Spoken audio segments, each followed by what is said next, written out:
ever tasted the juicy red fruit of the saguaro cactus? Have you ever harvested the fruit? No matter where you live, what does this have to do with you and your life? I'm Dave Denny, I'm Tessa Bilecki. and this is Fire and Light. Conversations about life, love, and soul. So what have you been up to, Tessa? I've been tasting the place where I live. A red, juicy taste. Sounds good. Of the place where I live.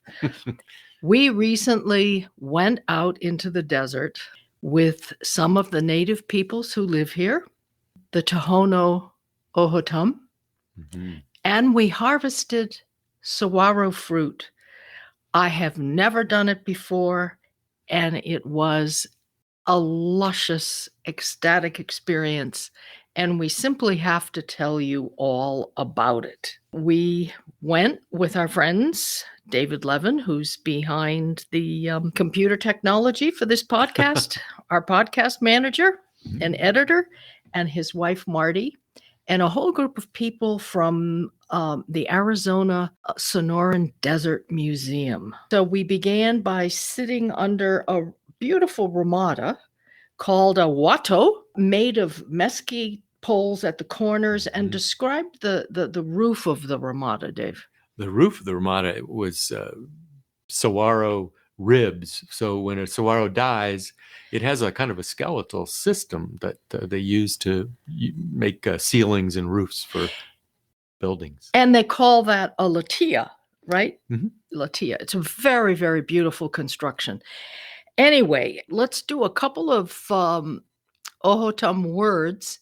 I'm not going to get it right necessarily, and apologies right from the start. The word for saguaro is hashan, and a hashanikam is a place where saguaro grow in abundance. And that's where we went, to a place where saguaro grows in abundance. Explain, Dave, what was fascinating about it. We had two wonderful teachers from the Desert Museum who, I would say, put us in our place as Anglos. Yeah, literally. Literally, it was very important. And what did we learn about where we are located? We tend to say we live in the Southwest. Right, because those are the boundaries. We're the Southwestern United States. So if you're talking about political boundaries, you say Southwest. But if you're talking about an ecological environment, we're actually in the Northwest because we're at the northwest corner of the Sonoran Desert, which extends way south. Right, way south into Mexico. Mm-hmm. Yeah, I really loved being put in my place and getting a whole different perspective on where we live. We are so egocentric, Anglo-centric. Ethnocentric. Yeah, I know, like we used to say Oriental studies, for example, because we thought of China as east. It's east from us, but we're east from them. So, they could say, well, I'm into Oriental studies, which means United States. So. Yeah. This is a very, very important perspective. Speaking of that, who can go out and harvest the saguaro fruit, and where can we do that? Right. Europeans like us can not do it on any public lands, that we can only do it on private lands. Whereas the native people, the Tohono O'odham, can pretty much gather wherever they want. Because it's their land. That's right. And it's very important for us to remember that fact. Well, it was an enormous privilege that we had two Tohono O'odham people to introduce this whole tradition to us. Lynn and Dallas. Lynn and Dallas Liston. We got to benefit from their wisdom. And basically, they described to us how to do the harvest and the various traditions that they observe when they go out picking the saguaro fruit. They also did an exquisite chant, which gave me the chills, And what did Dallas say? I was only going to sing one Yeah. verse. Yeah, he said, well, we're only going to do this one verse because we haven't started our main harvest yet, which takes a couple of weeks, and we don't want the rain to come too soon. Yeah, so it's only going to sing one verse. And the tradition of the harvest is also called pulling down the cloud. This is the beginning of the Tohono O'odham New Year. It's their most sacred time of the year. Their most important ritual takes place, which involves a wine drinking ceremony, special songs, special dances, and prayers for rain and a bountiful harvest. All the months of the Tohono O'odham calendar are not based on the sun, but on the moon, and based on what is happening in the land. Talk about a taste of place. Everything is about the place. So you're listening to this in the month of July. The harvest of saguaro go from the last week of June to the first 2 weeks of July. And the month of June is called Hashani Mashad, or saguaro fruit moon.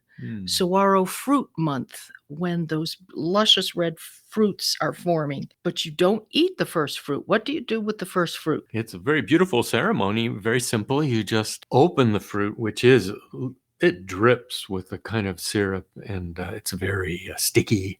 And you stick your thumb in that fruit, and then you touch your heart, and you mark the shirt you're wearing with the juice, and thank Creator for providing this. And then there is another blessing that happens.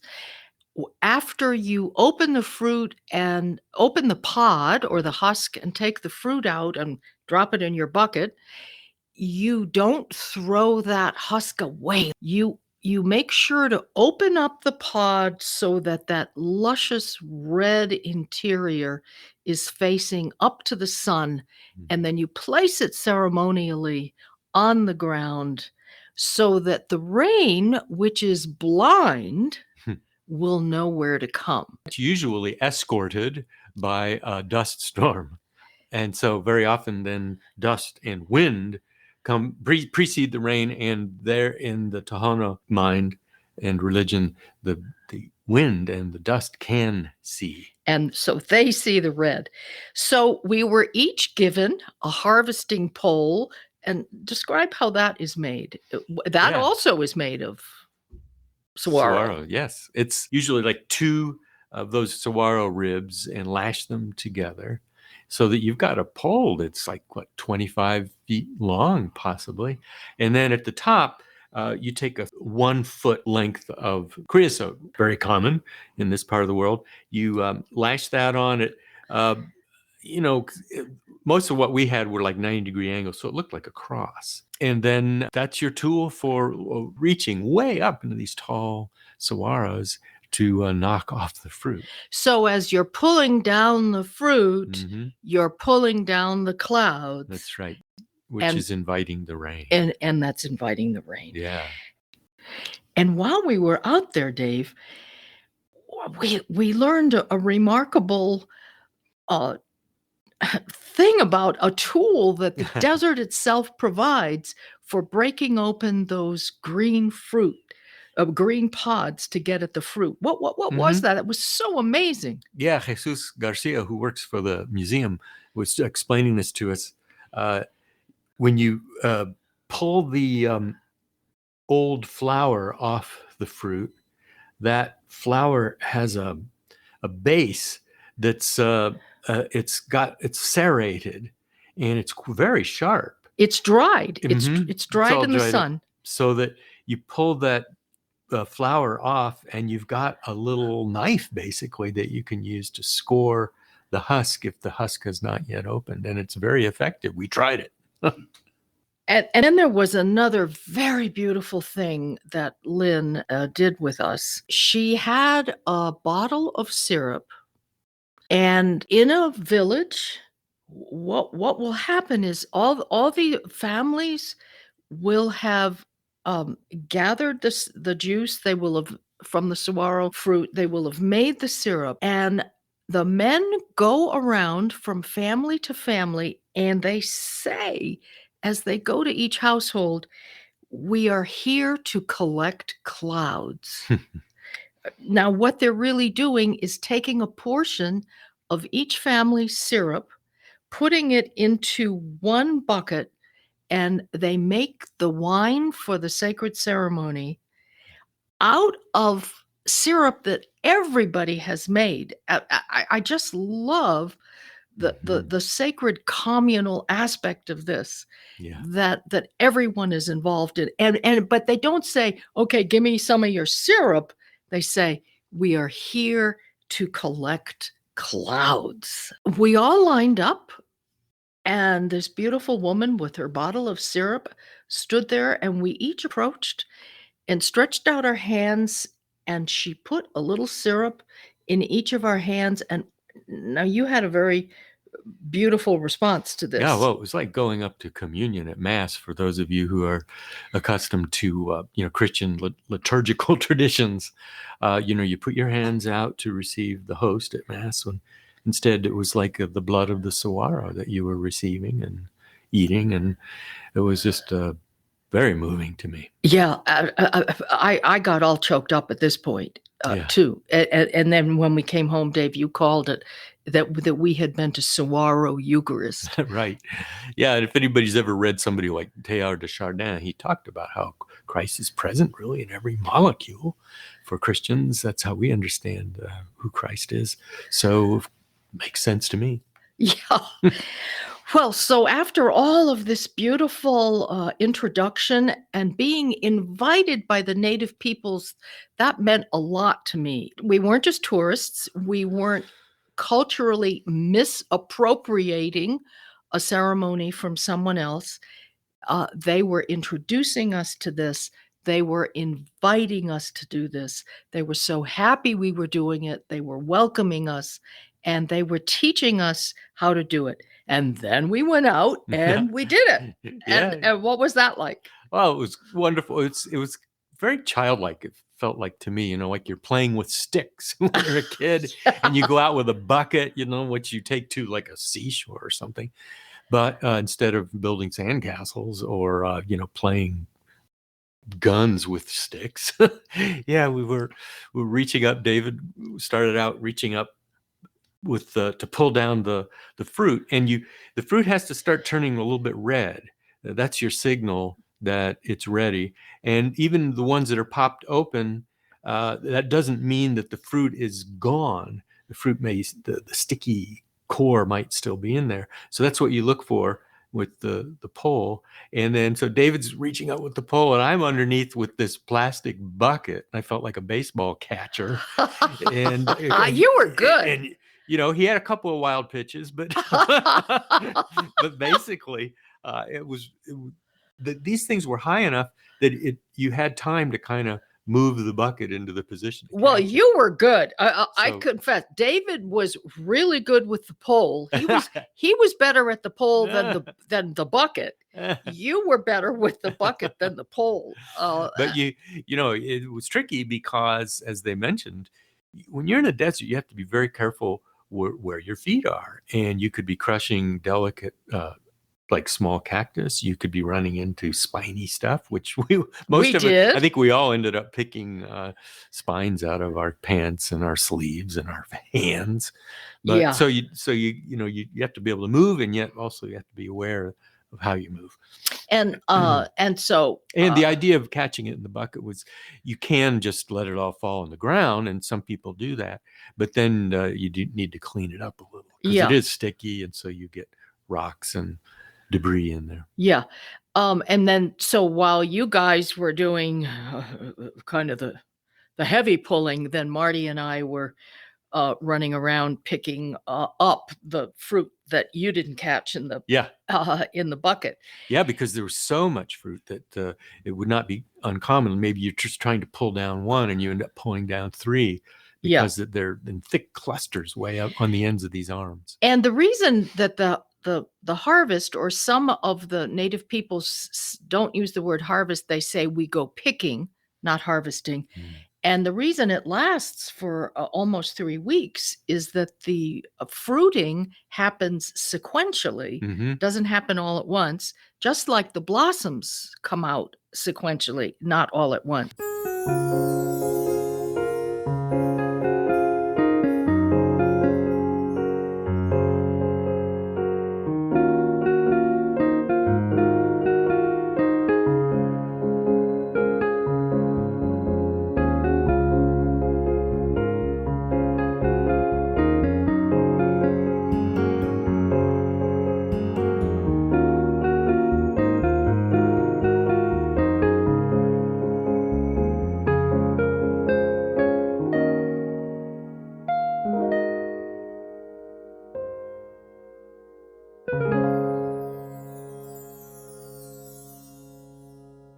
I was taking a lot of photos, wonderful photos, and if you go on sandandsky.org or tessabalecki.com, we have put together this story with a lot of photos in a slideshow for you, so you can actually experience this visually. Mm. Now I have to tell everyone about what happened when I got home.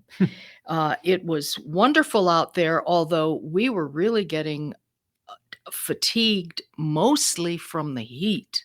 Yeah, see, we started about when they usually end, right? Yes, usually people go out at dawn, but they made a concession to Urban white people, urban, urban white people. So we went out late, and which was 7 a.m.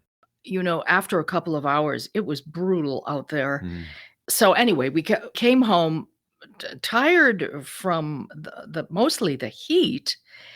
And the first thing I did was drink a ton of water, even though I had been drinking water all along out there, just drank and drank water. And then I pulled out all the cactus thorns, not only from my shoes and my pants, but I had them mostly in my thighs. And then I sat down and I sat still for a very long time. I was just so moved by what we had been through, how holy and sacred the whole experience was.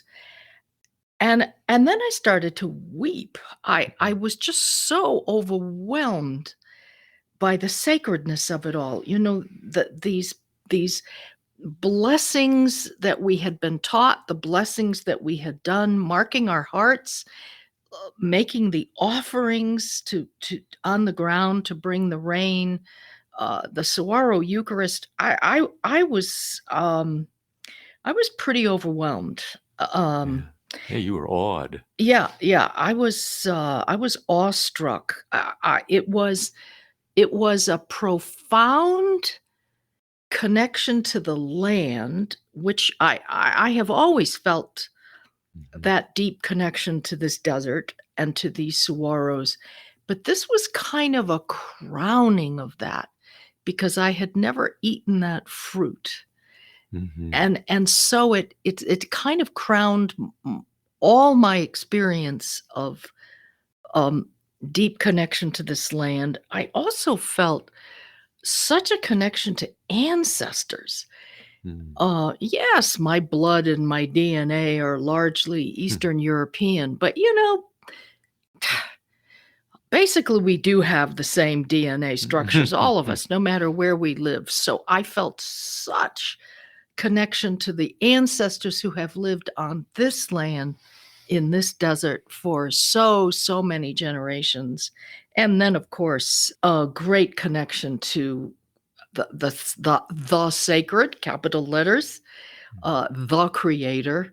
And sometimes I think, like you said, you were weeping, and we feel that in our culture, it seems like we've split up sacred and profane, and we've also marked the earth with all our industry and technology.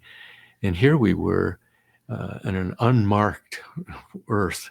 And there was something, I think we all have a hunger for that. And then when you experience it like this, there's something very intimate, and you realize, wow, here's a world there where it's all sacred. You don't have to go to a church because this is the church. You're living in it. And what's that thing that you've said it before, I think, on this podcast, but the difference between being on this land versus where you grew up in Indiana. Oh, yeah. Well, growing up in most of the United States, probably you see land that's highly developed, both by housing and by what we have now, the industrial agriculture and mono crops. Whereas here we were in just this raw, ancient ecosystem. And I think many of us have not had much experience of that, and it's really powerful. Yeah, a land that has looked like this almost from the beginning of time. And part of it, I think, that was striking me on a deep level was that this superficially looks like forbidding land, and it's extreme, it's dangerous, the heat, and yet it's so it provides. And so there's this beautiful fruit that you can harvest, and to me it's a very nurturing, actually, kind of landscape. And I think, again, our culture, it's not, I wouldn't call our current culture terribly nurturing, for example. Yeah. Whereas when you go out to some place where the living plants and animals sustain and enliven you, you realize, well, maybe we could live in a universe that was nurturing rather than merely competitive. Yeah. I mean, there's competition in the desert, but that's not cutthroat, I guess I would say. Yeah. It was an experience of harmony. Yes. Of in-tuneness, of at oneness, which are all the hallmarks of a peak experience, of what we call a mystical experience. And I think it's very important that it wasn't in a church. It wasn't in what some people would consider a holy place. Of course, for someone like me, I mean, the desert is the holiest place on the face of the earth, as far as I'm concerned. It wasn't only the experience out there in the desert, but when I came home, it was this profound, that the experience was continuing, which is also a hallmark of a mystical experience. It doesn't just happen in a moment. It is enduring and it's transformational. I mean, I was in such a state, I just couldn't do anything. All I could do is be in the experience. And then I wrote a poem about it, which we're going to do for our meditation. And it will be a way of bringing you all who are listening into the experience. And then I had to take a nap because I was just so exhausted.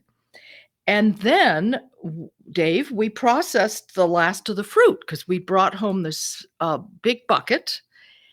And we decided that we weren't going to husk it all out there in the desert. We wanted to do it in the cool of an air-conditioned apartment. So we spread all the fruit that was left out on the table, and we ate some more. Yeah, we sure did. And then if you're wondering what it's like, it's a little bit like eating a fig. If you've ever had a fresh fig, it's these little crunchy little seeds, which are edible, and very sticky flesh. Yeah. It was one of the teachers from the museum told us that one of her favorite ways of preparing this is to dry the fruit and press it into cakes, which you can do. So I've got some drying out on my balcony, and you can eat it like candy, or she makes like fig Newtons, only it's saguaro fruit Newtons. So I've put some out to dry in the sun to eat later, and then we scooped the rest into a jar, which we split. David and Marty were generous and let us take it all. And the traditional way of eating it is the Tohono O'odham make syrup, they make jam, and then, of course, a good part of it is used for the wine. But what did you do this morning? I mixed it with my oatmeal. Yeah. So it was great. we're going to eat it with oatmeal. We're going to eat it with yogurt. I'm going to put it in a smoothie. So again, and I want to do this every year. I just think it's an incredible ritual and a holy saguaro Eucharist. Now, and what you also said, Dave, that you had never done this before, and yet. Yeah, it felt very natural, and I guess I don't know how to account for that, but just seemed like a very normal thing to do. I've never done it before. Yeah. Well, I think that we are both so rooted in this place. Yeah, and I think that we've spent a lot of time around the saguaros, looking at them, reading about them, and then this was just a more intimate involvement. Well, we have communed with them spiritually for years, and this was a physical a communion. We were actually, well, I know somewhere Teilhard de Chardin said, as he was talking about the Roman Catholic Eucharist, that we seem to be eating, but in fact God is consuming us. So as we were consuming the saguaro fruit, I felt like I was feeding the saguaros in this great exchange, the web of exchange. Yeah. How can other people experience something like this, Dave? What would you say our practice? What could people's practice be as a result of this podcast? Yeah, I would say think about where you live. What are native species of plants or animals, especially plants, given what we just went through? And for example, you might live someplace where there are mushrooms at a certain time of the year. So to be able to go out and go foraging for mushrooms, or I know Tessa grew up in Connecticut where they'd go to the shore and get clams in the summer. But, something like that that's related to a season and a place, and that's already there. Because again, I think sometimes in our culture, we think, well, everything I need, I have to go buy someplace. And then we start thinking this is a scarcity world where if you've got money, yeah, you'll be okay. If you don't, tough luck. Whereas this is a whole different way of looking at the world. There's already food out there.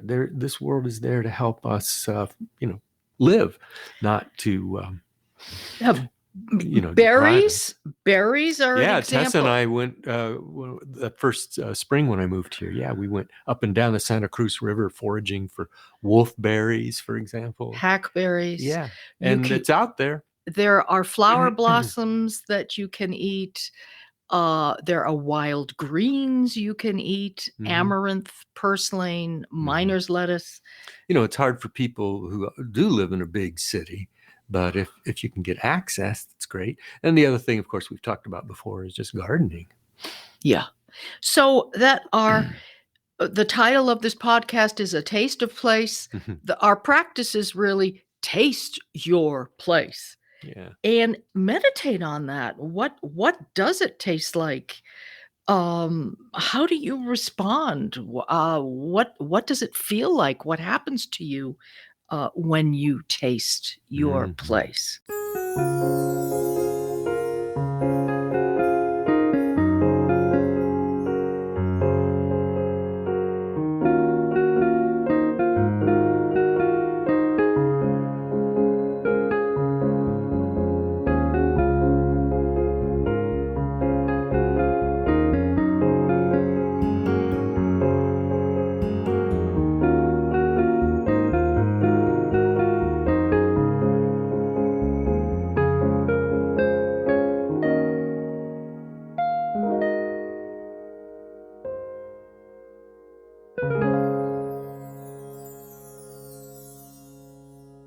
So now it's time for our meditation. I'm going to read this poem. Dave and I will alternate on the verses, but get us in the mood for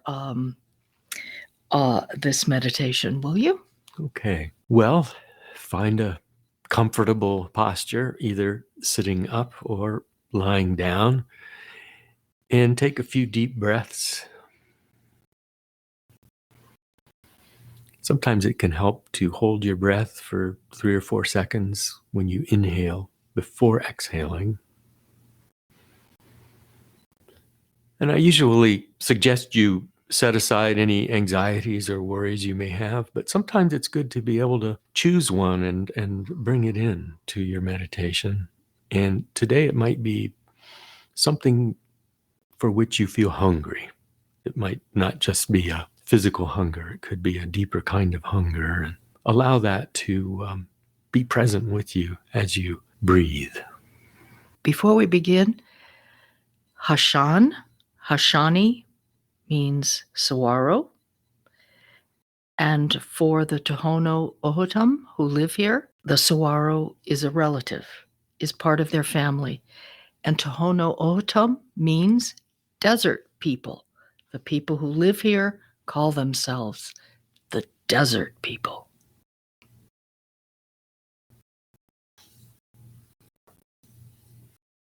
I go into the desert before dawn, walk into the desert before the sun rises, in the dawn twilight, before the sun. I greet the day, I greet the desert. I greet my people, Hashani, my saguaro people, my relatives, my family, Hashani, saguaro.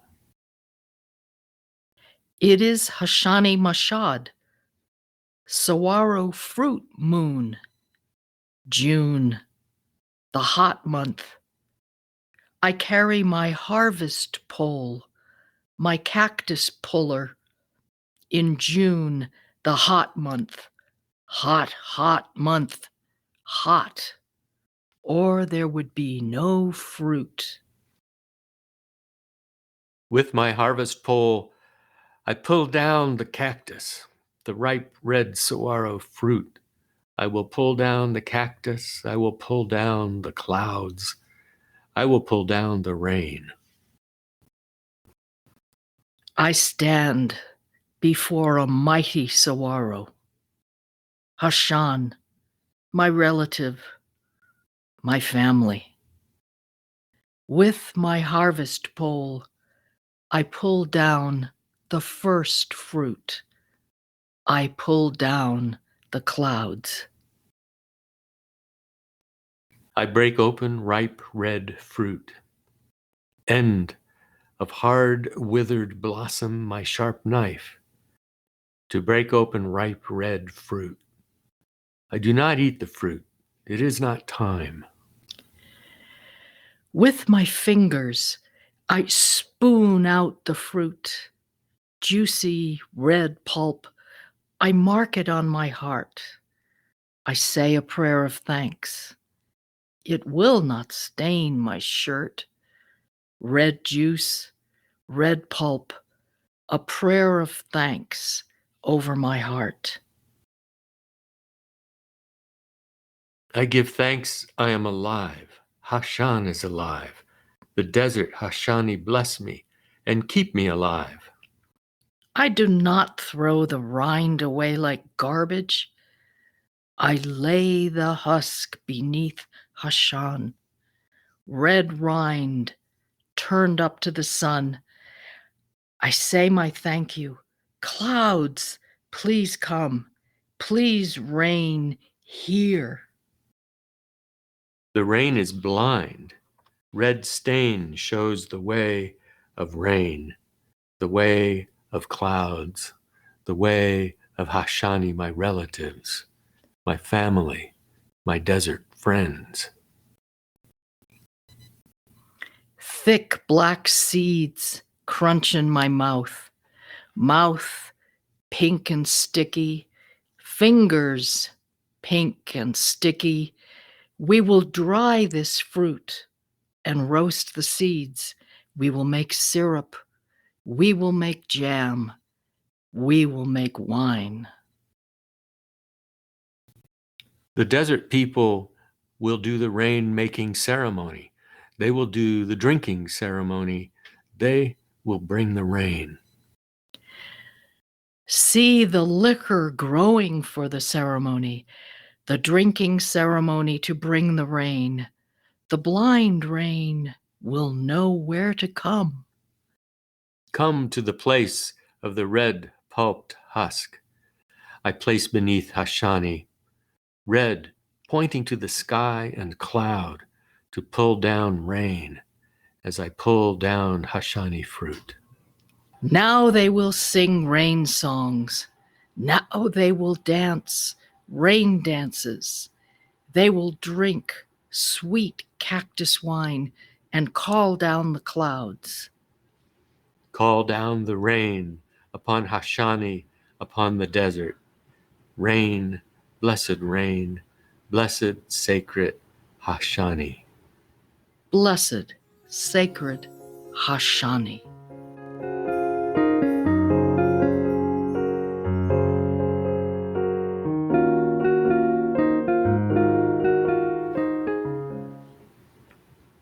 Thank you for listening, everyone. If you want to see the photos, go to sandandsky.org or tessabalecki.com. And if you like what you see, push that donation button. You've been listening to Fire and Light. Conversations about life, love, soul, and saguaro.